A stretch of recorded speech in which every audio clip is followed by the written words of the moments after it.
Assalamualaikum warahmatullahi wabarakatuh. Perkenalkan, nama saya Dirgahayu Pratama, NPM 2140402108, dengan dosen pengampu Pak Nurul Hidayat. Baiklah, saya akan mempresentasikan hasil resume saya bab 12 mengenai distribusi dan promosi. Apakah yang dimaksud dengan distribusi? Distribusi yaitu perpindahan barang atau jasa dari produsen ke konsumen. Sedangkan promosi yaitu cara produsen untuk menawarkan produk atau jasa agar calon pembelinya ini tertarik. Selanjutnya yaitu kegiatan distribusi fisik. Kegiatan ini terbagi menjadi 7, yaitu yang pertama yaitu standar pelayanan konsumen. Standar pelayanan konsumen ini diukur yang telah ditetapkan perusahaan terkait kegiatan distribusi fisik mereka. Yang selanjutnya yaitu transportasi. Transportasi yaitu pengiriman barang menggunakan sarana angkutan tertentu. Pergudangan yaitu kegiatan yang meliputi penyimpanan barang, penerimaan, dan pengiriman barang dalam perusahaan. Yang keempat yaitu pemrosesan pesanan. Pemrosesan pesanan ini yaitu kegiatan penerimaan barang yang siap untuk dikirim. Selanjutnya yaitu penanganan bahan atau produk. Penanganan bahan atau produk ini yaitu kegiatan untuk menangani barang dalam pengangkutan pada saat disimpan di gudang. Pengelolaan persediaan itu pengembangan jumlah produk agar sesuai permintaan konsumen. Selanjutnya yang terakhir yaitu distribusi bidang jasa. Distribusi bidang jasa ini adalah kegiatan pelayanan langsung kepada pelanggan tanpa melakukan perantara. Adapun saluran distribusi. Saluran distribusi yaitu jalur atau keseluruhan perantara pemasaran barang atau jasa industri, termasuk di dalamnya transportasi dan pergudangan. Saluran distribusi ini terbagi menjadi dua, yaitu distribusi consumer goods atau produk konsumen dan distribusi produk industri atau industrial goods.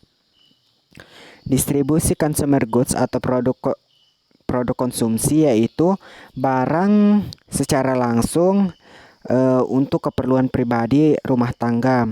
Sedangkan distribusi produk industri ini yaitu barang atau jasa yang digunakan dalam proses operasi bisnis.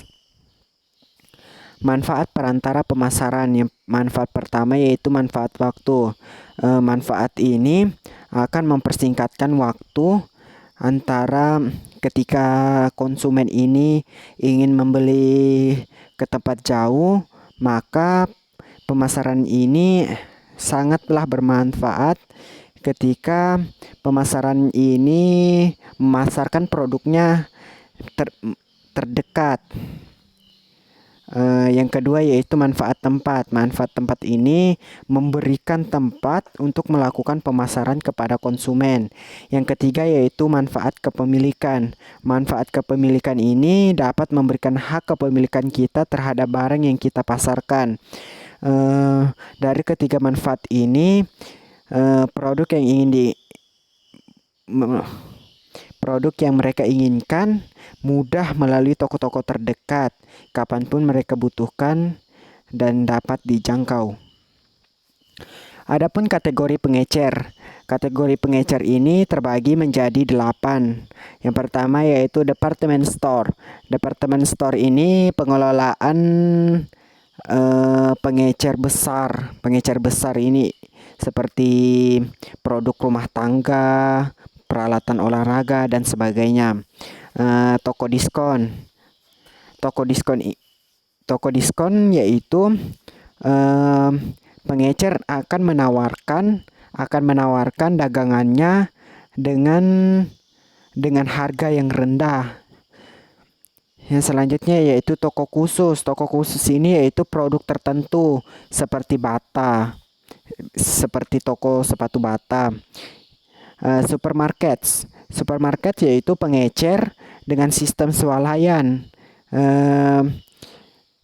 Dalam toko ini berbagai macam bahan produk atau makanan maupun non makanan. Yang selanjutnya yaitu hypermart discount style, yaitu pengecer yang menggabungkan supermarket dengan discount store. Convenience stores, yaitu pengecer kecil yang mudah dijangkau 24 jam dengan jumlah terbatas. Yang selanjutnya yaitu catalog stores. Catalog store yaitu toko yang menyediakan barangnya itu banyak.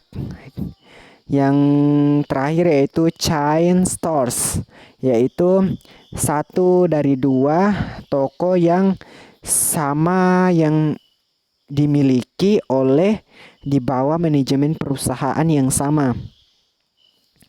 Adapun strategi distribusi eceran terbagi menjadi 3, yaitu strategi distribusi intensif, yaitu jika di daerah yang sama suatu perusahaan menempatkan produknya di banyak tempat. Strategi ini perusahaan ini menyebarkan produknya di berbagai daerah. Yang kedua yaitu strategi distribusi selektif, yaitu yang dilakukan secara selektif, artinya daerah pemasaran tertentu hanya dipilih beberapa distributor saja. Dalam strategi ini produsen akan memilih toko-toko mana saja yang akan dilakukan pemasaran produk tersebut. Yang terakhir yaitu strategi distribusi eksklusif, yaitu apabila di suatu daerah pemasaran tertentu hanya terdapat 1 atau 2 distributor. Pemasarannya ini hanya 1 atau 2 distributor saja. Penjual tanpa toko. Adapun beberapa sistem yang termasuk di dalamnya dalam penjualan tanpa toko ini. Yang pertama yaitu telemarketing. Telemarketing ini yaitu sistem jarak jauh di mana konsumen dan produsen ini tidak berinteraksi secara langsung.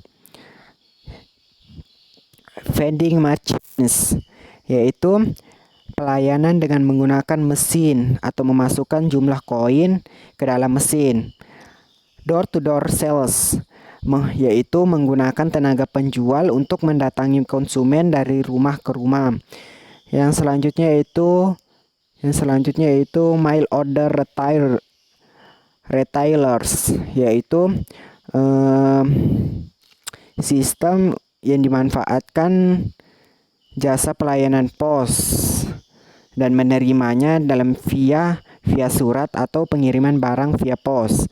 Yang terakhir yaitu home shopping networks, yaitu penggunaan jaringan internet untuk mempromosikan produk kepada konsumen. Promosi yaitu usaha yang dilakukan pemasar untuk mempengaruhi pihak lain agar berpartisipasi dalam kegiatan pertukaran. Contohnya promosi ini kita mempromosikan barang kepada konsumen agar konsumen ini tertarik untuk membeli produk yang kita promosikan. Adapun tujuan dari promosi, yang pertama yaitu memberi informasi. Memberi informasi ini produsen akan memberikan informasi kepada pembeli tentang produk yang ditawarkannya. Yang kedua yaitu meningkatkan penjualan. Meningkatkan penjualan ini perusahaan akan merancang promosi penjualan dengan memberikan kupon belanja, sampel produk dan sebagainya. Artian ini perusahaan akan membujuk konsumen untuk tambah keuntungan yang lain. Yang ketiga yaitu menstabilkan penjualan. Menstabilkan penjualan yaitu perusahaan melakukan kegiatan promosi dengan meningkatkan penjualan perusahaan agar tidak mengalami penurunan. Yang keempat yaitu memposisikan produk. Memposisikan produk ini perusahaan memposisikan produknya, menekankan keunggulan produknya dibandingkan produk pesaing. Artian ini perusahaan akan memberi keunggulan atau kelebihan dari produknya dibandingkan dengan produk pesaing. Yang terakhir yaitu membentuk citra produk. Membentuk citra produk ini adalah kegiatan yang dilakukan perusahaan dengan membentuk image konsumen terhadap produk yang ditawarkan. Artian ini perusahaan akan memberikan pelayanan baik agar memberikan kesan yang baik terhadap konsumen. Iklan yaitu komunikasi non-personal yang dibiayai sponsor melalui berbagai media. Di berbagai media seperti media sosial dan sebagainya. Adapun kategori iklan yang pertama yaitu retail advertising, yaitu iklan yang dilakukan pengecer untuk mempengaruhi konsumen akhir. Selanjutnya yaitu trade advertising, yaitu iklan yang dilakukan produsen agar mempengaruhi perantara pada pedagang besar dan pengecer. Yang ketiga yaitu industrial advertising, yaitu iklan yang dilakukan produsen untuk mempengaruhi produsen lain untuk menggunakan produknya. Yang terakhir yaitu institutional advertising, yaitu periklanan bukan untuk menjual produk, namun memperkenalkan institusi atau organisasi perusahaannya.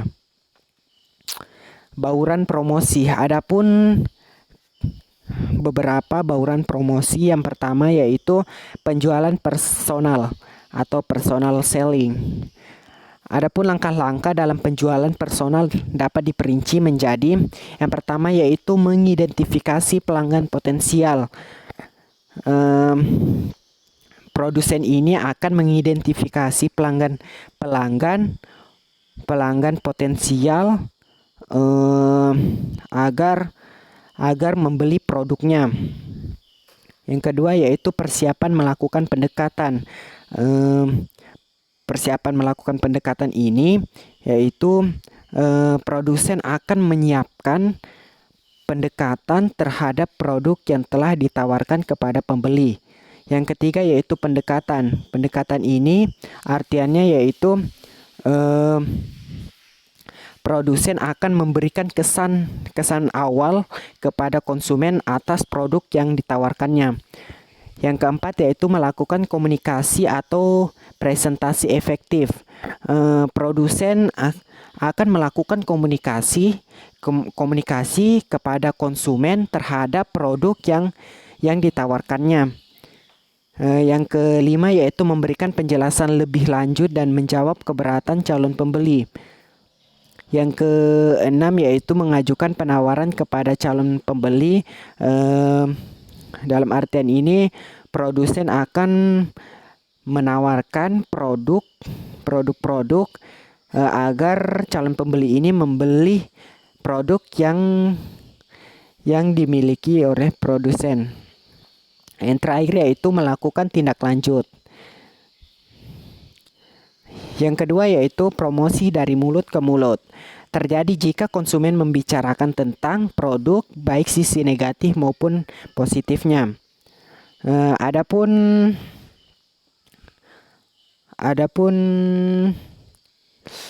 eh, promosi dari mulut ke mulut, yang pertama yaitu menumbuhkan cerita yang positif dengan membuat hal yang biasa menjadi tidak biasa. Yang kedua yaitu melonggarkan kebijakan pengembalian produk. Periksa produk lebih teliti sebelum produk yaitu meninggalkan pabrik, gudang atau toko. Yang ketiga yaitu memberikan pelayanan yang lebih dari apa yang diharapkan konsumen. Dalam artian ini, produsen akan memberikan pelayanan sebaik-baik mungkin kepada konsumen. Yang keempat yaitu mendengarkan keluhan konsumen. Produsen akan mendengarkan keluhan apa yang terjadi terhadap barang atau jasa yang kita tawarkan kepada konsumen. Yang terakhir yaitu memperhatikan lingkaran pengaruh promosi dari mulut ke mulut. Yang ketiga yaitu public relations, yaitu fungsi manajemen atau tindakan-tindakan yang diperlukan agar pabrik dapat memahami dan menerima produk perusahaan. Adapun rumor yang merugikan perusahaan pada masa-masa sulitnya. Yang pertama yaitu isu minyak babi. Yang kedua yaitu isu pencemaran lingkungan. Yang ketiga yaitu isu yang menyangkut kesejahteraan atau keselamatan karyawan. Yang keempat yaitu publisitas. Publisitas yaitu segala informasi, individu, produk, organisasi yang mengalir ke masyarakat melalui media sosial dengan tidak membayar dan di luar kontrol dari sponsor.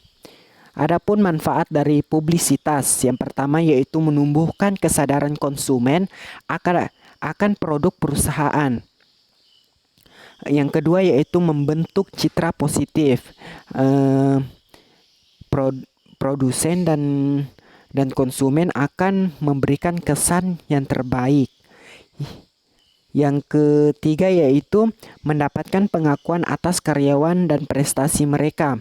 Yang keempat yaitu mendorong orang untuk berpartisipasi dalam proyek kemasyarakatan. Yang terakhir yaitu pada saat tertentu untuk melawan pemberitaan yang negatif. Yang terakhir yaitu promosi penjualan. Adapun contoh wujud dari promosi penjualan.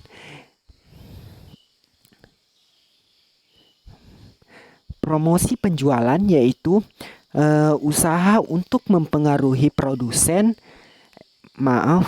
untuk mempengaruhi konsumen dan pihak lain melalui aktivitas-aktivitas jangka pendek seperti pameran dan pemberian contoh produk. Adapun contoh wujud dari promosi penjualan, ya, yang pertama yaitu untuk konsumen.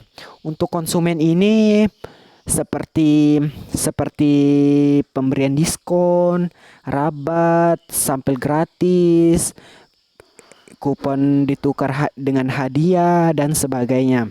Yang kedua yaitu untuk perantara pemasaran.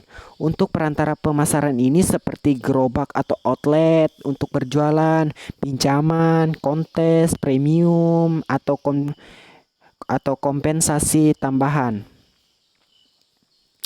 Terima kasih.